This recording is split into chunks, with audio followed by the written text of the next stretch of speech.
MTV news Kannada ವಾಹಿನಿಗೆ ಸ್ವಾಗತ. ಸಂವಿಧಾನ ಶಿಲ್ಪಿ ಮಹಾಮಾನವತಾವಾದಿ ಬಾಬಾ ಸಾಹೇಬ್ ಡಾಕ್ಟರ್ ಬಿಆರ್ ಅಂಬೇಡ್ಕರ್ ಅವರ 134ನೇ ಜಯಂತಿಯ ಅಂಗವಾಗಿ ವಿಧಾನಸೌಧದ ಭವ್ಯ ಮೆಟ್ಟಿಲುಗಳ ಮೇಲೆ ಸೋಮವಾರ ನಡೆದ ಸಮಾರಂಭದಲ್ಲಿ ಡಿಸಿಎಂ ಡಿಕೆ ಶಿವಕುಮಾರ್ ಅವರು ಮಾತನಾಡಿದರು.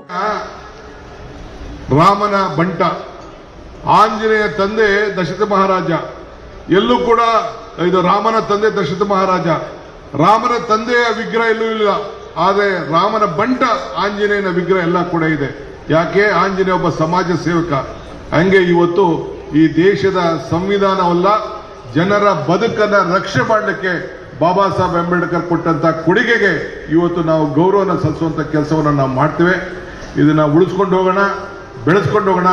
ಇಡೀ ಸರ್ಕಾರ ಅವರ ಆಚಾರ ವಿಚಾರಗಳಿಗೆ ಬದ್ಧವಾಗಿದೆ ಅನ್ನೋ ಮಾತನ್ನ ಹೇಳಿ, ನಿಮ್ಮೆಲ್ಲರೂ ಕೂಡ ಬಹಳ ಏನೇನು ಹಿರಿಯರು ಯುವಕರು ಎಲ್ಲರೂ ಕೂಡ ಏನು ಬಂದಿದ್ದೀರಿ, ನಿಮ್ಮ ಬದುಕನ್ನ ಹೊಸದಾಗಿ ಕಟ್ಕೊಳ್ಳುವಂತ ಕೆಲಸ ಮಾಡಬೇಕು, ಸಮಾನತೆಗೆ ತಾವು ಶಕ್ತಿಯನ್ನು ತುಂಬಬೇಕು ಅಂತ ಹೇಳಿ ತಮ್ಮೆಲ್ಲರಿಗೂ ಶುಭ ಹಾರೈಸಿ ನನ್ನ ಮಾತು ಮುಗಿಸ್ತೀನಿ.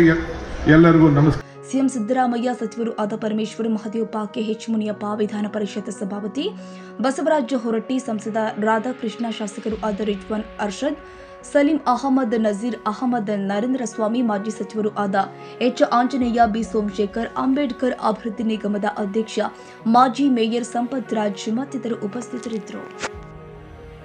ತಾಜಾ ಸುದ್ದಿಗಾಗಿ ಎಂಟಿವಿ ನ್ಯೂಸ್ 24x7ಗೆ ಸಬ್ಸ್ಕ್ರೈಬ್ ಮಾಡಿ ಮತ್ತು ಬೆಲ್ ಐಕಾನ್ ಅನ್ನು ಒತ್ತಿ. ತಪ್ಪದೇ ಲಿಂಕ್ ಶೇರ್ ಮಾಡಿ.